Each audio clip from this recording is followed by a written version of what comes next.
Okay, what up ladies and gents, it's your favorite Asian robot right here, hopefully your favorite official content creator for the First Descendant, and today we're going to go through Ines Raya's mobbing build, alright?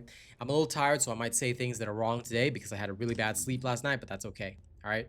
I'm not going to waste your time, let's get right into it, but before we do, if you haven't already registered me as your content creator, please make sure to do so, link is in the video description. I'll be very glad if you do that, alright? The more supporters I get, the more I can do for you. Now, we're going to start this video by going through Ines Raya's skills. Why? Because it's actually important to understand them for mobbing. All right. In terms of her passive, there are a few layers to this, and I'm just going to go through them step by step. First of all, maximum MP affects her skill critical hit rate. All right. More max MP means more skill critical hit rate. All right. So make sure that the external components that you're using, and you'll see me go through that a little later, you want the max MP stat on it. Okay. Whenever you trigger a skill critical hit on enemies that have the conductor status effect, which is inflicted via your skills, you have a 5% chance to trigger a 5% MP recovery, all right? And you've also got a 100% chance to trigger Dark Current. Now, the same thing also happens when you use a firearm. You do not restore MP, but you have a 10% chance with firearm critical hits to trigger Dark Current. This helps with Defiler runs because sometimes when you're firing your Secret Garden, you'll trigger more Dark Current, which is how you can get those super fast runs if Dark Current triggers a lot. Dark Current is just a boost to damage, all right? I could go through the calculations with you, but honestly, don't worry about it. Just know that it's extra damage for you. And last but not least, whenever you first inflict an enemy with Conductor, you will gain 2.5% Plasma Charge. Plasma Charge is used for skills 3 and 4. As you can see, they've got a plasma cost there. Okay, skills 1 and 2 do not have a plasma cost. So plasma can only be gained once per enemy, and therefore it is not useful against Colossi. It's mostly used in mobbing builds to trigger the Snare Hunter. Okay, so that is it for her passive. Let's talk about her actual skills. Her first skill is, now this assumes Time of the Hunting Hounds. Okay, her first skill is Floating Lightning. You've got 3 stacks of this. The stack cooldown with this particular build is going to be 1.1 seconds. The MP cost is only 15. What Floating Lightning does is that it moves at a speed of 5,000. It will bounce up to 4 times, and you can increase the number of bounces by increasing your skill effect range by 60%. Every 60% you add increases the number of bounces. Okay, it will deal 255% modifier damage, skill power modifier damage, and basically it's your bread and butter for dealing with high value targets, things like that. It's also how you start gathering plasma during most runs, and you will actually see me do this during the demonstration section. All right. It will also deal additional damage to enemies that are already inflicted with Conductor. Conductor lasts for 30 seconds. Okay. So take note that the additional damage that is dealt is only dealt if the enemy already has the Conductor status. So the first time you hit them, they'll be inflicted with Conductor. Now, the second one is called Lightning Conductor.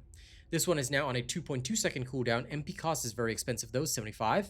All right. What this will do is that it will hit, okay, up to 3 monsters, or so it says, but although it says that, it seems to hit more than that. I genuinely don't know, because in the field, at least it seems to hit more. I can go in the lab and test it at another time.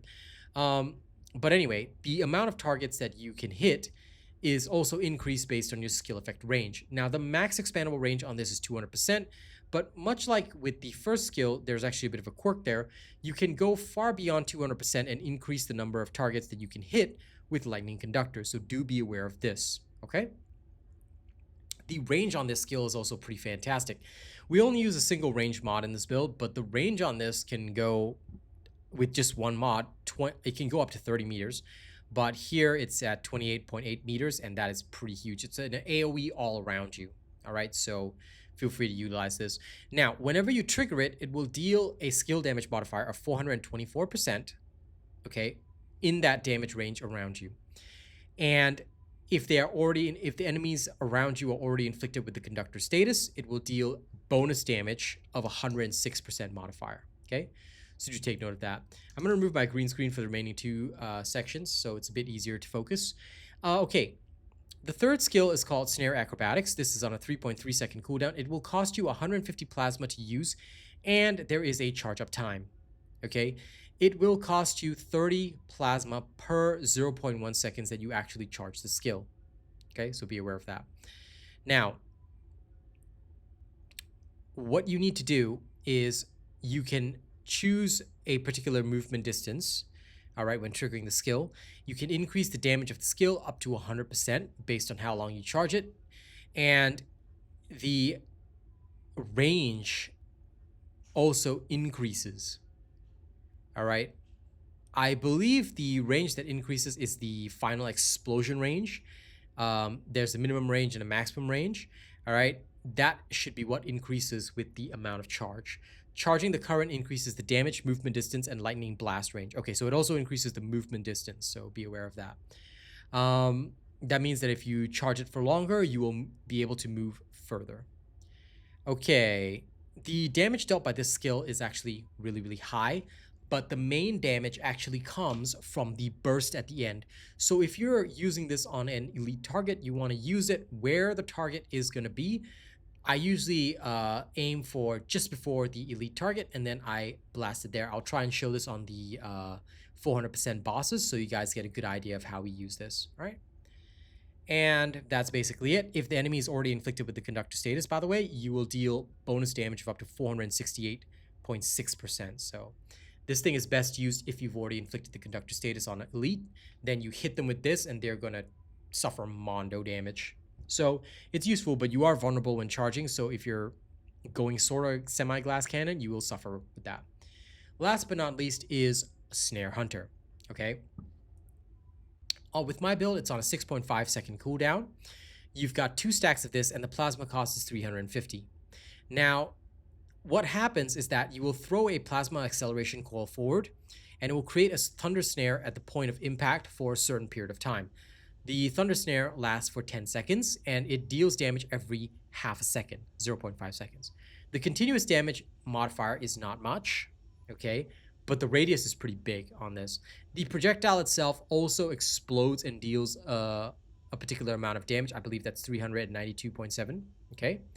When you use the skill, you gain Short Circuit. Whenever Short Circuit is active, Dark Current will deal damage at the maximum possible rate, all right? And it will inflict Conductor on enemies that are hit by the Thunder Snare. Thunder Snare creates current coils on nearby enemies to also deal damage. These current coils basically spread all around. They've got a range of, well, with this one, 28.8 meters, okay? And the current coils are effectively the same as what you see in Lightning Conductor, all right? It'll create current coils on all enemies with Conductor to deal damage. So although the target for this, if you use it without any enemies inflicted with Conductor, is like 3 monsters, in accordance with this, as long as the monsters are all inflicted with Conductor status, you can just blast them with your second skill. So similar thing, it will create current coils on all enemies. Now, there's a particular damage interval here, blah, blah, blah, all this kind of stuff. All you need to know is that this is basically your big bread and butter skill. Don't think too hard about how many targets, all this kind of stuff, because quite frankly, when you use it in the field, everything's going to die anyway. This is something I would rather show you guys rather than go through the numbers, because going through the numbers is really pointless. It actually, in my opinion, going through the numbers underestimates what this thing can do. All right, that's how good it is. Now, I've gone through all of her skills with you. All right, I know this took a while because explaining her skills is pretty important. Now I'm going to go through the build, so let's talk about it. First, her reactor and external components. I'm using, actually, remove green screen again. I'm using the electric tech reactor because all of her skills are tech thanks to Time of the Hunting Hounds. You will want to get a tactical rifle weapon mounting on this because the Secret Garden is very important for this build. And in terms of the rolls on the reactor, I've experimented with a lot of different rolls, but so far I like the tech skill power boost and skill critical hit damage. However, for the mobbing reactor rolls, you can kind of go with, as long as it's improving your damage, you can go with a huge variety of rolls. You might not want to go with skill critical hit rate because that can be kind of wasted. It's better to go for the damage, in my opinion, but choice is yours. All right, for external components, I'm just using HP. I went with max HP and MP recovery for the rolls on my auxiliary power. For the sensor, I'm using the Hunter sensor, which comes with max MP and HP recovery modifier. But realistically speaking, I would prefer MP recovery in combat. This just happened to be the only hunter sensor we got, and you really want to get the 2-set effect of skill cooldown minus 4%, which is really helpful for this build. All right, that's why I'm using 2 of the hunter sets. However, I would prefer, if I could, to get one with max MP, MP recovery in combat, and that would have been perfect for me. Annihilation Memory, I went with defense and MP recovery modifier. Annihilation Memory also comes with max HP, which is good for you. And for the processor, I've got the Hunter processor with max shield and equipment drop rate increase. However, I would have preferred max shield and shield recovery modifier. You can do it whichever way you want, but basically you gotta have 2 Hunter sets, all right, to get the skill cooldown. The other stuff you can just jam in whatever you want, and it doesn't really matter as long as it increases your HP, which will increase your survival. All right. For your weapon, you are going to want the Secret Garden. Okay. I will go through an updated build for the Secret Garden with the core and everything at a later time, but basically what I'm using this for is mostly for Defiler, so you would have already seen the build for Defiler. I plan to update it a little bit in shorts because I've sort of changed the modules around. I'll give you a quick taste. This is what I'm using for Defiler, specifically because this gives me the best bang for my buck. I'll go through this at a separate time, I'll go through this at a later time, but this is what I'm using right now, okay? But the main thing is that you really want the Secret Garden for the unique ability, where if you use a tech skill, it will grant you Pest Control with a 50% trigger chance. All right, this increases your skill power and firearm attack, which is both useful for killing pretty much anything, all right? So you kind of really want that. Now you understand the reactors and external components. You also understand the weapon that we're using. Let's talk about the modules. Okay, for this particular build, here are the modules that you are going to want to put on her. Time of the Hunting Hounds is your Transcendent module. This modifies your 1st and 3rd skill into the Snare Acrobatics and the Floating Lightning. You're going to want this for both bossing and mobbing because it's excellent. All right. Mid-air maneuvering, you are going to want as your sub-attacks, as your sub-module. This will help you grapple anything, anytime, anywhere. All right. So you can just grapple the empty air if you want to. So I really love this, and I have never used anything different on any of my other characters. For her actual modules that you will use to upgrade her character, what you are going to want is skill expansion. All right, I only use a single range module, and it works beautifully for me because most of the skills, the expandable range is 200%, which means that your limit is skill expansion in accordance with my video on skill range. You guys should already know about this. If you don't know about that video, let me know and I'll give you the link and you can go study it so you understand how skill range works.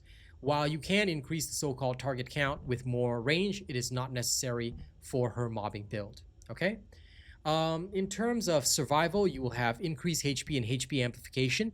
If you do not need HP amplification, what you can actually do is drop this and put in, okay, emergency measures. This will, although you don't need the extra critical hit rate, this will up your critical hit damage, which I find to be the best for this build. So if you find that you can survive on just 12,000 hit points, then you go with something like this. If you feel you cannot survive, like especially when there's bugs in certain game modes, you go with HP amplification. All right, I'm going to show you the version without HP amplification, but you can add that in if necessary or if you feel that you're dying too much, okay? Now, in terms of offensive modules, you will need Focus on Electric, Focus on Tech. This combined with Nimble Fingers and MP Conversion, all right, will give you the maximum possible cooldown, allowing you to obtain the 1.1 second cooldown on Floating Lightning and all the other cooldowns that I showed you when I was going through the skills, all right? In terms of her critical modules, what you're going to need is Skill Insight, Skill Concentration, Front Lines, and these 3 are enough. Emergency Measures is optional. Like I mentioned, you can replace this with HP Amplification if you so choose, but we are going to use the max damage version with less hit points, okay? So that's about it. Focus on Electric and Focus on Tech. Increase her Tech skill power modifier. And all her skills are Tech, all right? Once you're using Time of the Hunting Hounds. So it makes sense to use Focus on Tech. And Focus on Electric is, of course, the main booster of her damage. Now, again, if you need further information on how skill multipliers and all that kind of stuff works, ask. The videos are all on my channel, or you can just check out the playlist. All right? That is it for her modules. That is an explanation of all her skills, everything you need to construct this build. All right, we've been thorough about this. If there's anything you don't understand, well, ask. Comments are there for a reason. Now, demonstrations. I don't just like to talk. I like to show you guys stuff, right? So, this is the Seed Vault. We're going to speed run it at the highest possible speed. So, Let's go. Let's bounce. So first I will show you a demonstration of the 400%. Okay, and then I'm going to go to the Void Erosion, and I'll show you a demonstration there using the HP build.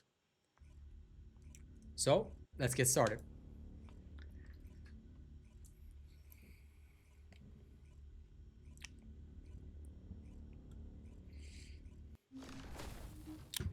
Okie dokie day. Now, when you first start out with Ines, there is no plasma, so you cannot use your snare trap and all that kind of stuff. What you will do is you will start by running through the mission. On your first encounter, just press your first skill. That's all you need to do. Don't forget that Ines can shoot through walls, just like all other lightning descendants. So because she can shoot through walls and stuff, you can just practically spam cast and you'll get through it. Once your plasma is built up, this is where the fun begins. Toss your snare trap out and off you go. This gives you an extra 50% movement speed, so you can use that to sort of speed run these areas. There you go. Let it cool down, hit it hard. Notice that you will feel a little bit like Freyna and you'll start detonating everybody. Alright. Just use your snare traps frequently and you're good to go. That's how quickly you spread your damage everywhere. You seeing that? And in addition to that, you get the 50% movement speed, so you're basically going to go fast. There's no getting away.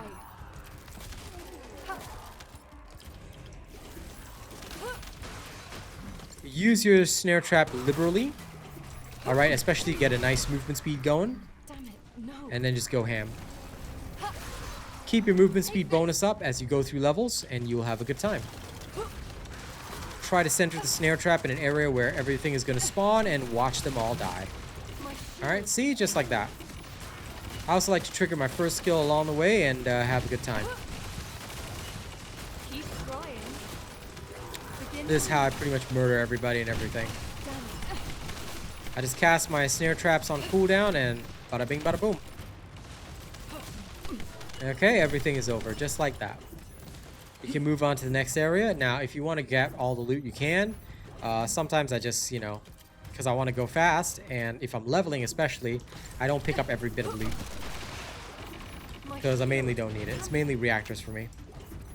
Alright, see how easy it is to clear? There you go.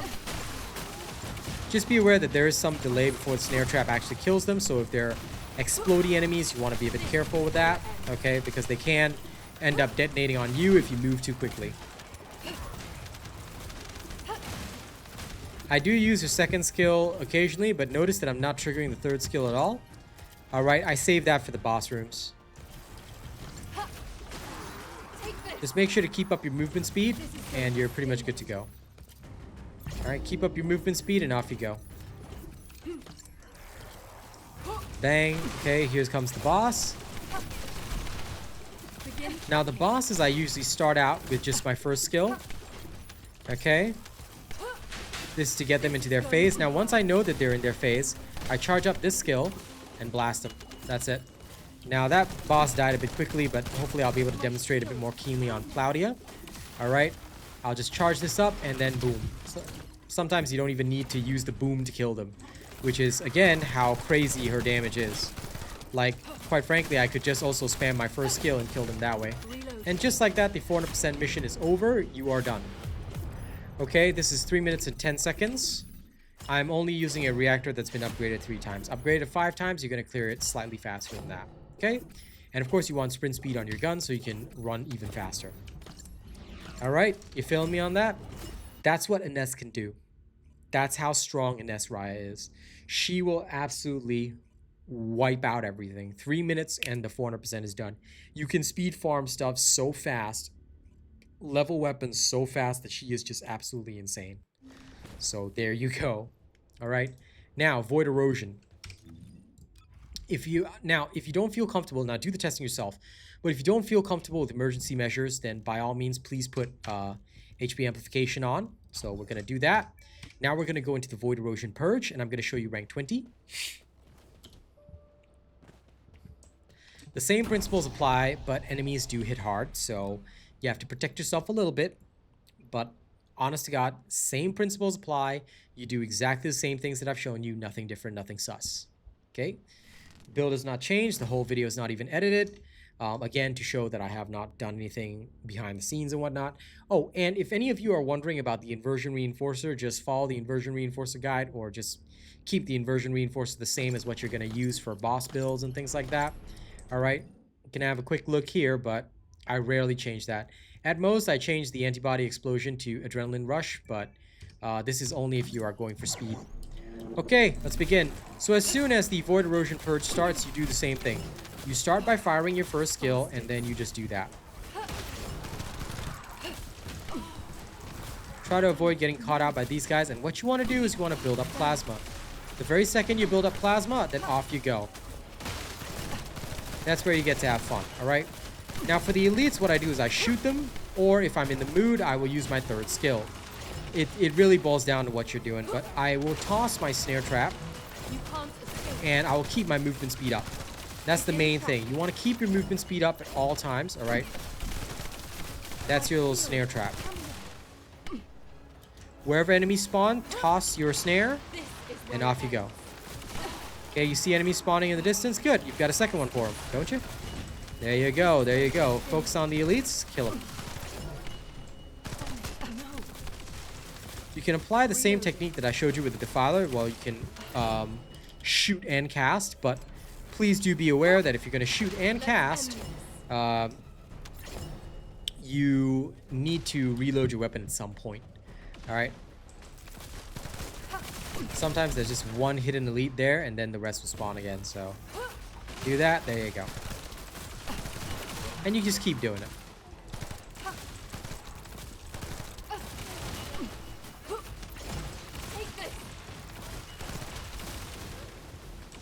Whenever I start to see enemies that are in the distance, I'll murder them and carry on.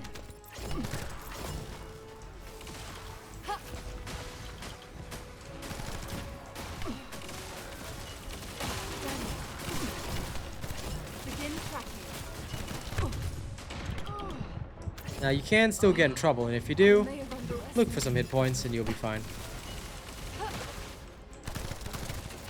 Sometimes you'll just encounter situations like that where multiple elites gather up, murder them, move on.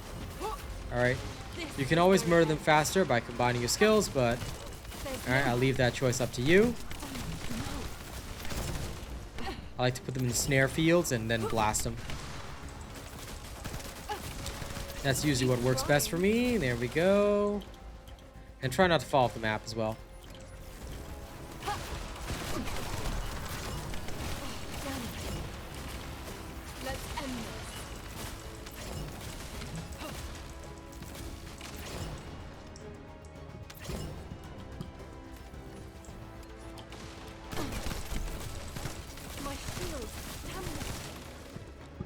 Okay.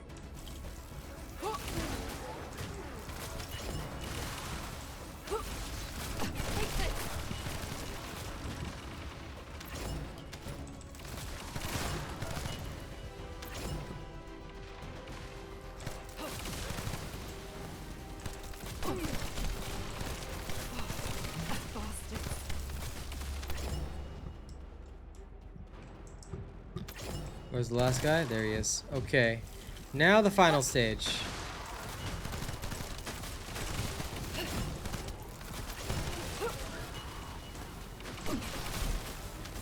Here, just toss the snare traps right at the center. No need to worry about it. Like I said, if you find that you don't ever have trouble surviving, you can drop HP for even more damage, which is pretty fantastic.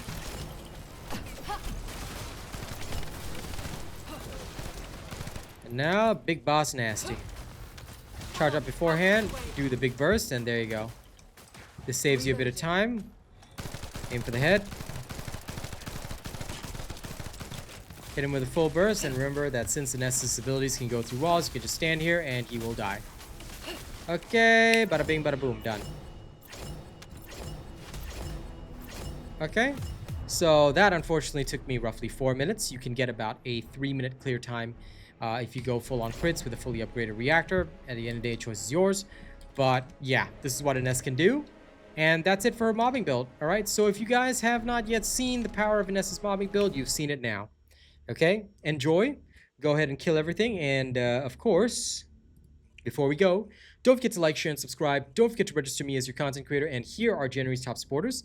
CG Mayhem, 250 as our top tipper. Bravo7910 also included in top tipper list. Top super chat is Lawbreaker.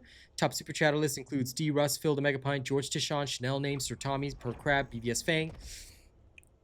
Top channel membership gifter, Arcane Silver 300, D. Russ, Joe D. Wilkins, and Chris Campbell. Thank you guys so much, and I'll see you guys on the next one. If you guys have any concerns, questions, or things like that, you just let me know, okay? Catch you later. Sorry for being so tired on this video, but hopefully you can understand everything I was saying. Catch you later, yeah?